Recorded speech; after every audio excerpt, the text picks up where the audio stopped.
One of the more useful and long overdue features that Microsoft included in Windows 10 is the ability to make a PDF.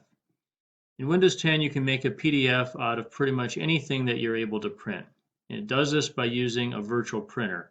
And the best way I can explain that is just to show it to you. So I'm going to go ahead and bring up this document that I created. It's nothing special, just this test document.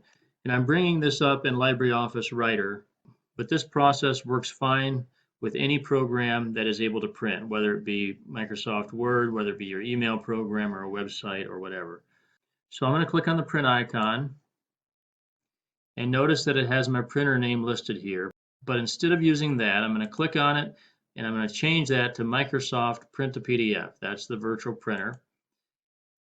And then I'll say OK. So instead of a piece of paper coming out of the printer, it's asking me for a file name. And this is the name of the PDF I want to create. So I'll just call it Eldon's document.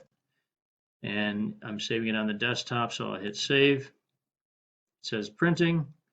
That goes away and nothing else happens. So I'm going to go ahead and close the program. And here's the document I just created.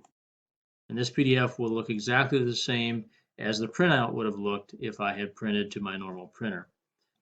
Hopefully you found these tips helpful. If so, be sure to press that like button. Thanks for watching, and I'll see you next time.